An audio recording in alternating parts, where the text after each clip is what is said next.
we've solved the flickery light problem. It took somebody in the comments of the last video to, or no, one of the videos, can't remember, it took somebody in the comments of a video to say, Jim, just change your frame rate to 25 frames per second, not 30, and it will stop. And they were right. So can't speak, whoever that was, thank you very much. You've been waiting, haven't you, patiently for this. I've been stood here for like the last 10 minutes just drinking it in, looking at it. There's something about bikes from this era. I was sort of 18, 19 years old when these were new. I just started road racing. It just brings back so many memories, just standing and looking at something like this. The colour scheme, just the... something cool about the way the clocks are attached to the top yoke on these. They just, oh God, it just...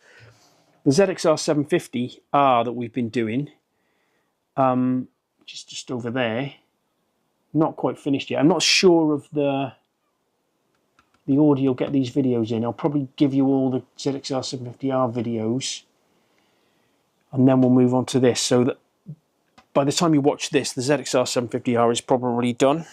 But just looking at that, this more so, it just... oh, it invokes such memories for me at a time in my life when I was just insanely passionate about motorbikes. I mean, I still am, but it was just an exciting time. I was young, dumb, and full of...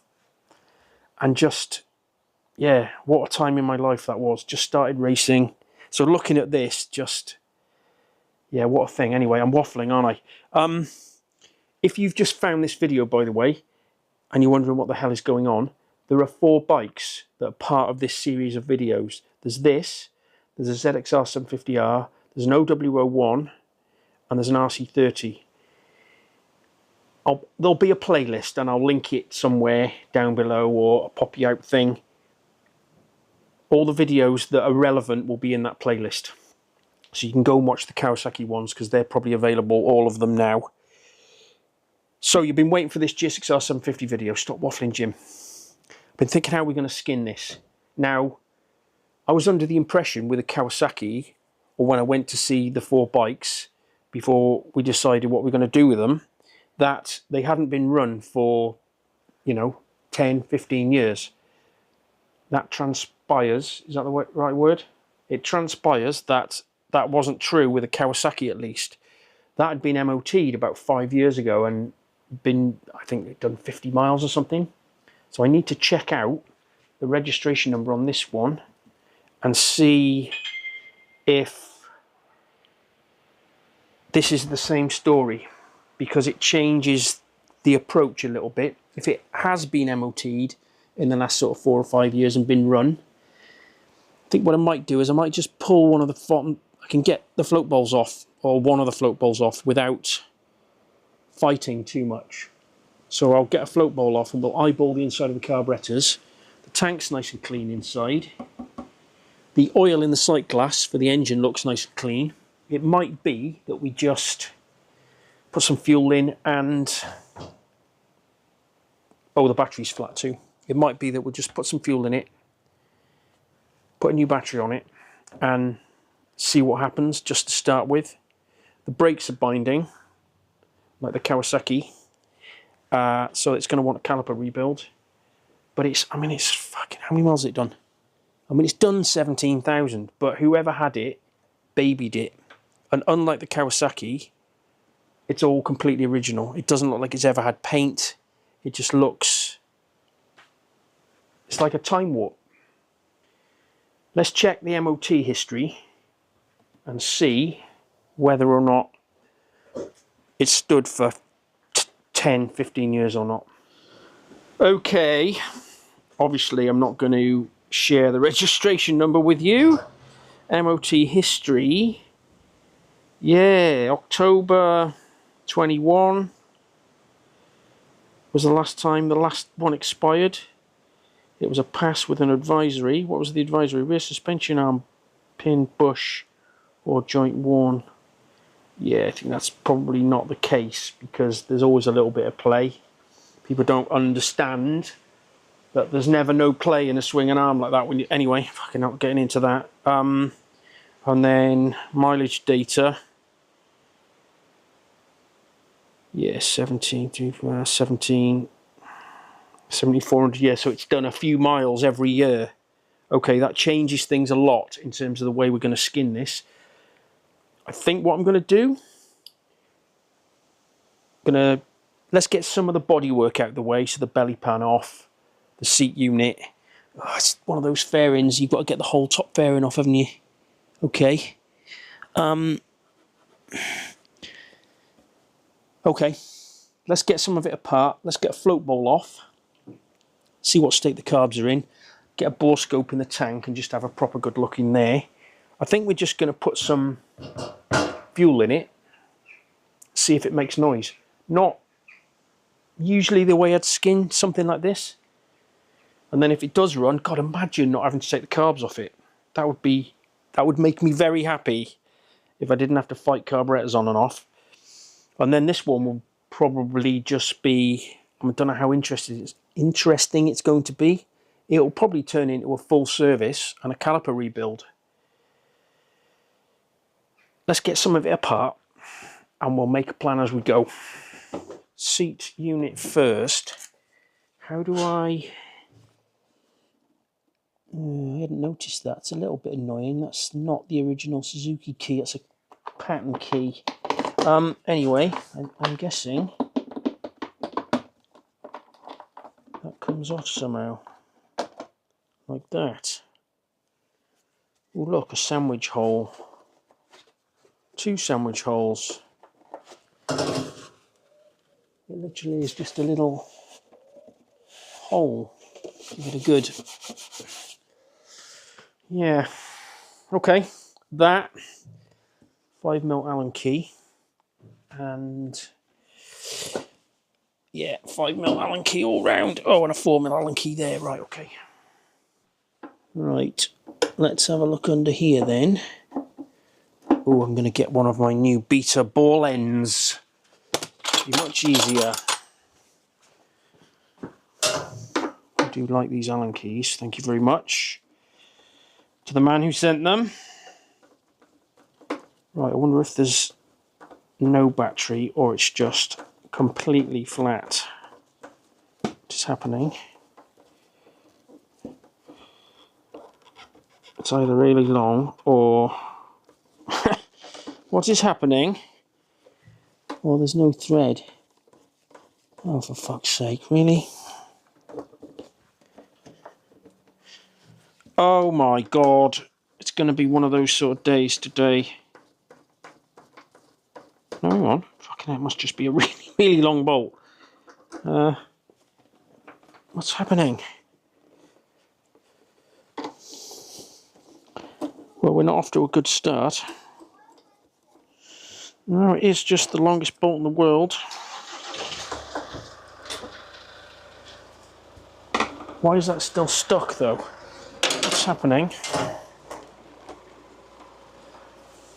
Somebody help me understand. Oh, you bloody dickhead.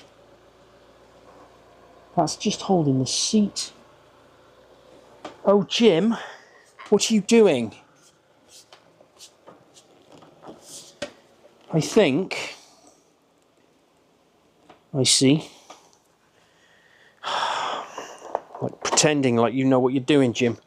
It looks like that is just bolted to this, and this seat unit just comes off in one great big giant piece, I'm guessing. Okay.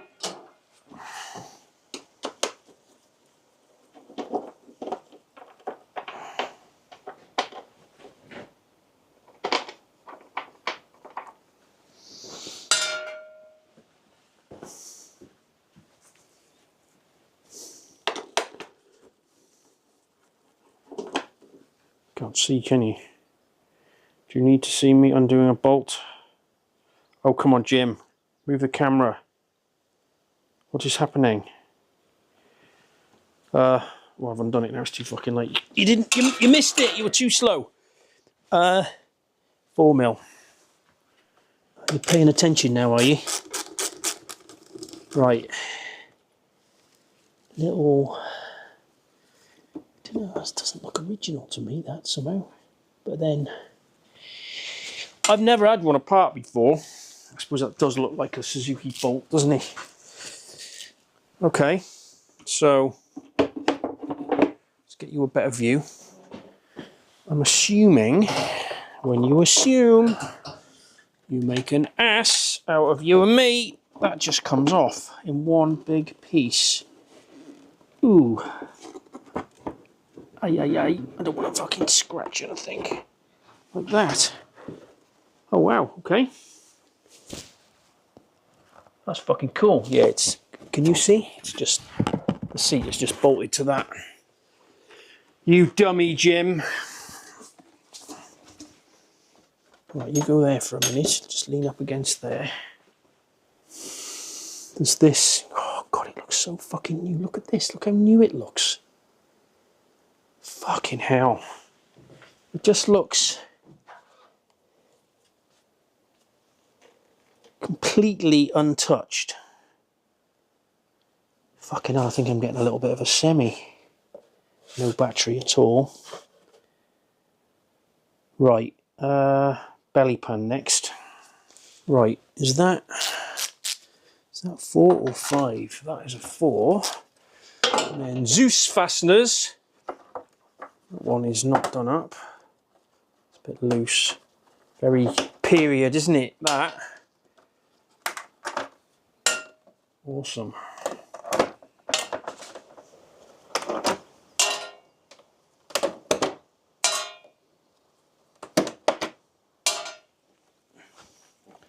Actually, you know what I'm doing before I do that? There's not going to be enough room to get this belly pan out from underneath it. Let's put it on an ABBA stand before we go any further. Let's put a drying towel under there so we don't scratch it on the way out. Like that. Stay there, please. Okay. Down we come.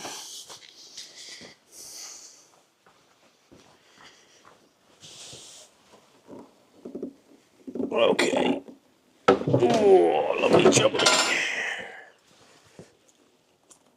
Put you down there. Fucking hell, it's mint.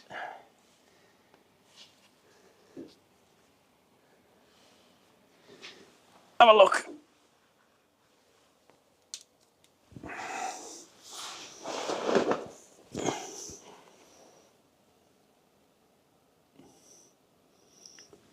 I don't know, is that a bit underexposed maybe? You get the idea though, right? See how clean the oil is in the sight glass, look. I know it looks slow in the sight glass, it's because it's on the ABBA stand. I think I can get a float bowl off without disturbing that top fairing actually. Let's do that next. See what sort of a fight we're going to have. Right, okay, so we can put a bit of rag under there. What we can do is, where's that 17 gone there? We can take this little main jet changey jobby out. See if there's any fuel in here. Dry as a bone. Okay. Focus back on there, please. Thank you. Now then, are they Allen keys or are they JIS's? I think they're JIS's. So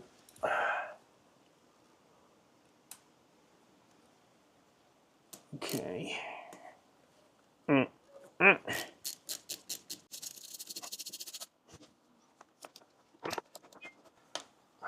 Get that with my finger. Yes, I can.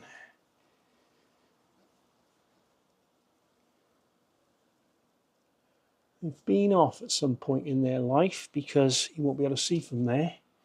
But that screw holding that clamp, they didn't use a bloody JIS screwdriver on it.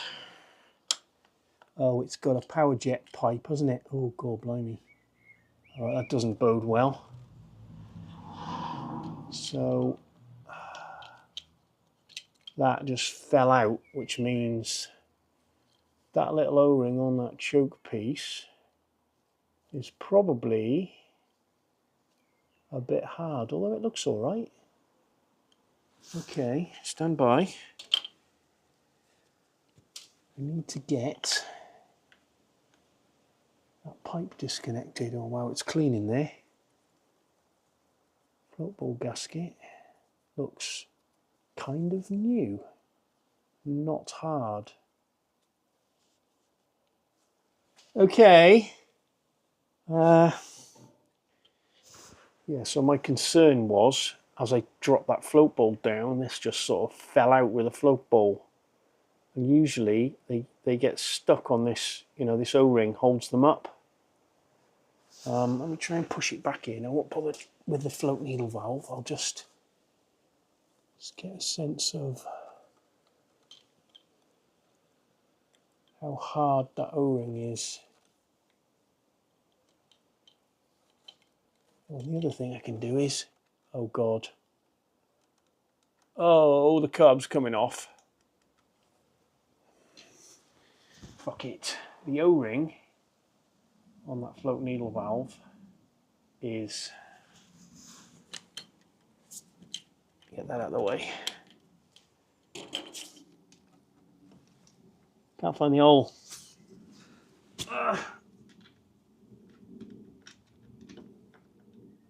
It's just fucking loose in there. Can you hear that? Tappy tappy. Just fucking drops out on its own. Oh God! I bet the airbox rubbers are fucking rock hard. Inlet manifold rubbers. It's unraveling already. Right, okay, let's get the tank off. Just before we pull the fuel tank off, let's have a gander with a bore scope. Let me record for you so you can see what I see. Oh, by the way, in case you didn't, fucking hell, that's clean. These tanks are aluminium, by the way, not steel. Holy fucking smoke. Is it a brand new tank? That is mental. I mean, there's some bits on the bottom there, like, they almost look like little flakes of paint or something. I mean, it wants a little bit of a swill out, doesn't it?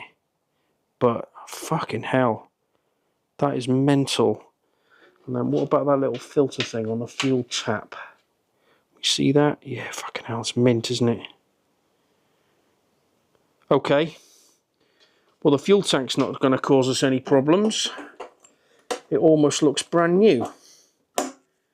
I mean, it could even be a new tank, couldn't it? But maybe, I don't know. Right, let's get the tank out of the way. Right, tank removal. That rubber pipe isn't rubber anymore. It's like fucking hard plastic. Gonna get that off there. Like that. Okay. 10mm T-bar.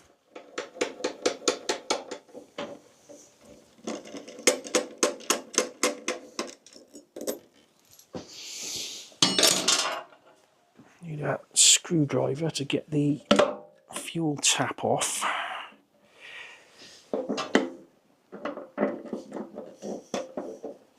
What does that tap feel like? The tap, you can sometimes find with these old things that do that back up. The tap is really easy to move because the O-rings in the tap have gone rock hard and there's no, you know what I mean, there's no resistance anymore. That does feel a little bit like, you know, sort of dry and easy to move. I think you can get rebuild kits for these taps, can't you? I seem to remember. Okay. Let's have a gander. Yeah, you can see this. Is that coming out on camera? This fucking pipe has been folded up on itself. It's relatively still rubbery. Long nose pointy pliers. Okay. Fuel pipage. There's 2 fuel pipes, aren't there? Yeah, there are. That clip for the vacuum pipe is not the original one.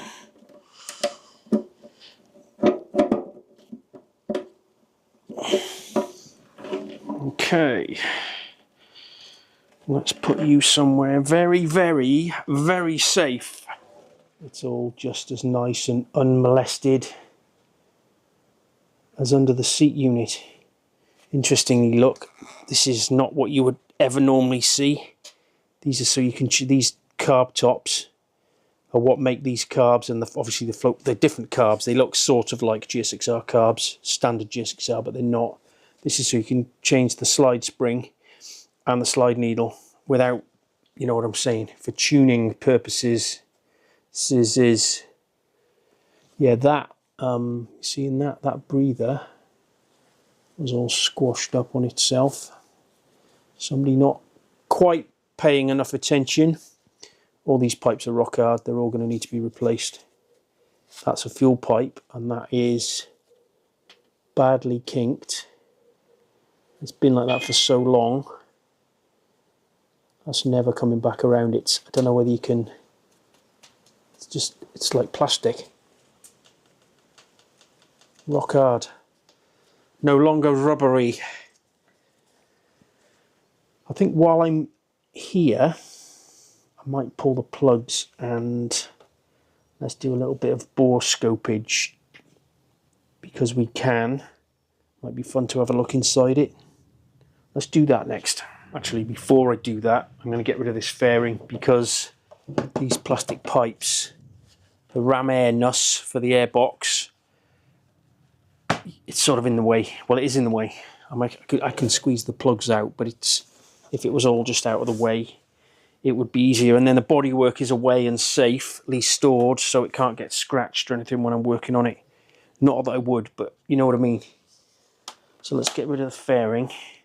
Let's get the plugs out, and then we'll do our scoping.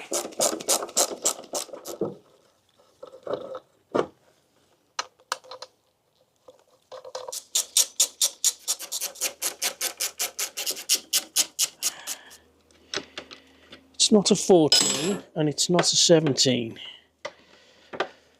What on earth? 15mm nut. No, that's not genuine. Surely.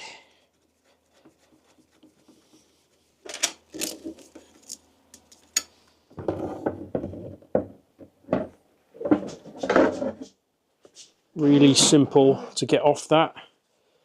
One big chunk of fiberglass. It's all super original. Fair play. Right, so got loads of access now in there for the spark plugs. Let's get the plugs out and just stick a bore scope in there and have a look. And then, oh God, I've got to fight these carburetors off. They've got this weird, or not weird, it's just how they were. They've got this metal bar, it's like a horseshoe shaped thing with two, I'll show you as it comes apart.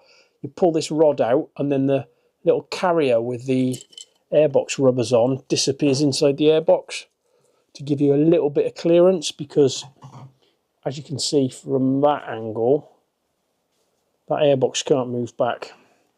So there's not a lot of room to get the carbs in and out. And if the airbox rubbers are rock hard, and the inlet manifold rubbers are rock hard, it's just not a very nice job. Okay, plugs out.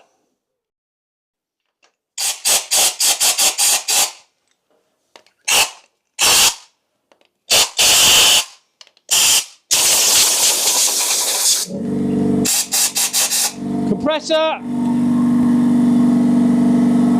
Can't really call that an interruption, can we? Not when I'm using the airline. Let me turn it off. I know some of you were commenting saying, we missed the compressor. I went and fixed my airline, got a new airline, so I haven't got any leaks. So if it does interrupt us, it's It's a genuine interruption. Right. What are the plugs like?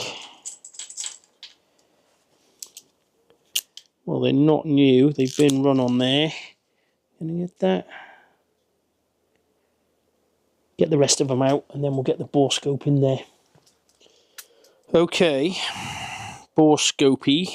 Let's go in number 1 first. Try and get in the middle. Where are the pistons? Oh, don't put the camera in the goo. It's quite close to TDC, isn't it? I can't. Oh, you can see a bit of a valve there. That's going to be exhaust side, isn't it? The face of that valve doesn't look particularly great, does it? I can't articulate my scope because there's not enough room. Let's go into number 2. Oh, it's quite clean in there. Oh, fuck. What is that? Uh-oh. Holy fucking smoke. It's all rusty. Oh, Jesus, guys. That's not fucking great, is it? Crosshatchy. But rusty. Fuck. I wonder if that's really just surface rust or... So there's the... Yeah, there's the point that the ring comes up to. Fucking hell. Okay. What about number 3?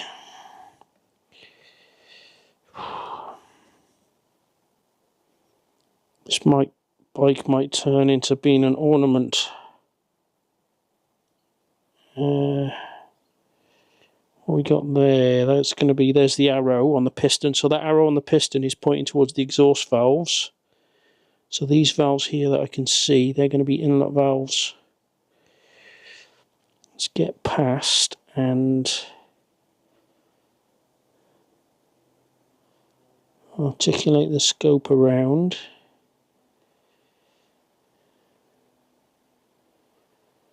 So that one looks better.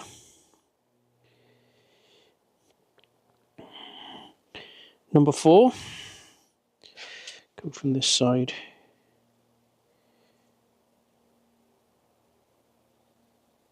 Not going to have any room, am I?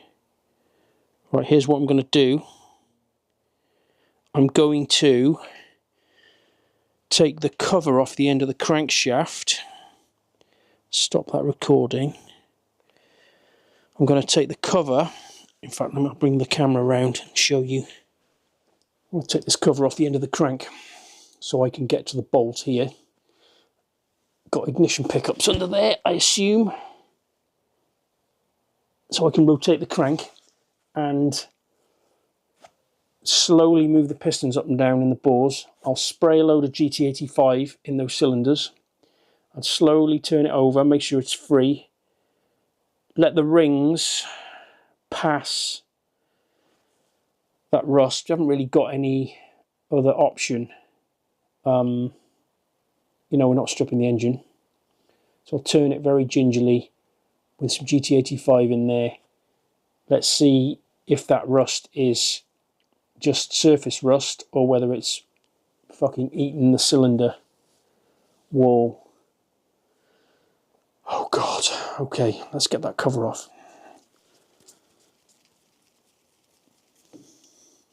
Little doughty washer on that top one.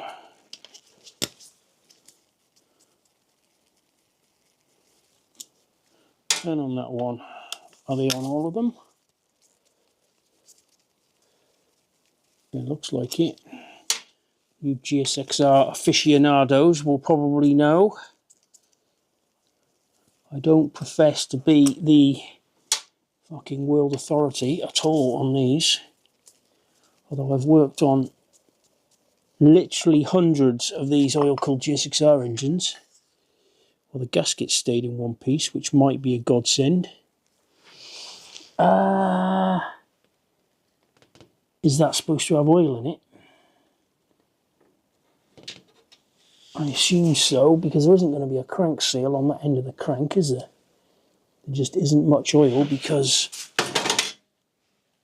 it hasn't been run for a long time. Yeah, there's a drain hole right back into the crankcase. Okay, what is that, 17? Is that a 17 I've got? No, it's a 19. Okay, right, I'm going to fog these cylinders with a bit of GT85 so they're not completely dry. And then we'll very gingerly turn it over.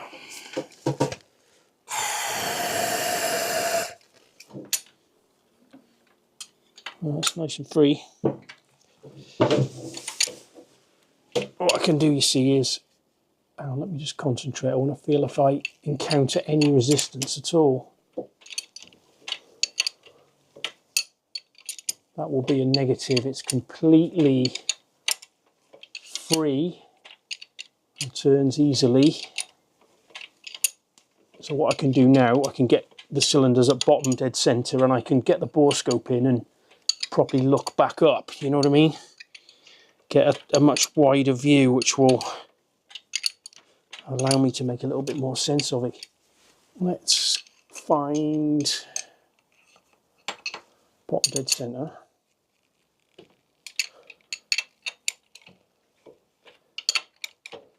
On number 4 to start with, because it's easy to get at.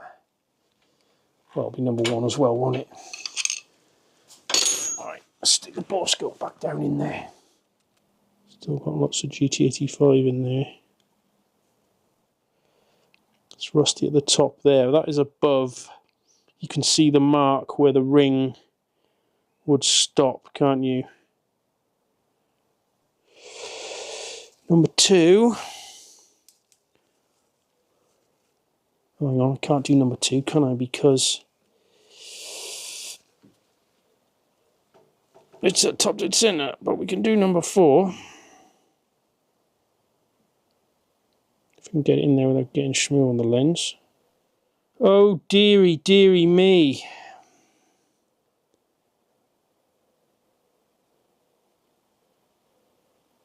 What on earth is all that?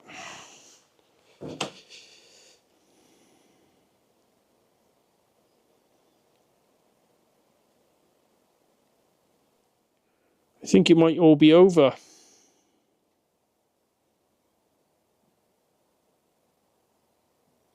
want to get in there and wipe it with something. Do you know what I mean?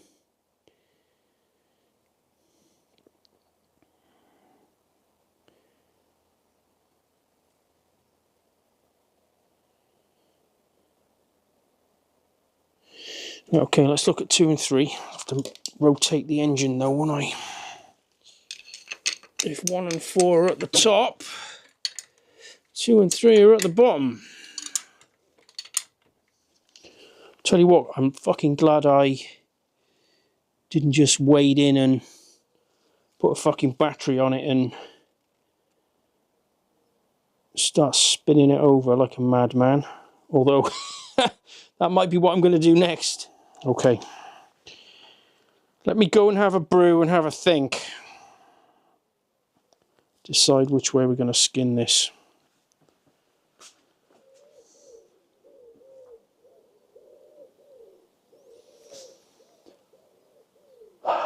What we're going to do. I've had a brew. I still have no fucking idea. I'm tempted. Give me a thrashing in the comments if you like. I don't think I can make it any worse, can I? I'm tempted to put a battery on it, spin it over with the electric start, keep giving it a snifter of GT85, get some oil pressure up, get the oil squirters spraying on the bottom of the pistons. I'm worried that the shmoo in the cylinders from the rust will get under the valve seats, but I mean, the only other option is to take the head and barrels off. I don't want to do that. I really don't want to get that far into it. I think that's the end of part 1. Sorry to leave you on a cliffhanger, but that's how it is. Like and subscribe, guys. I'm going to come up with some sort of solution, and I'll see you next week. Appreciate all of you. Bye.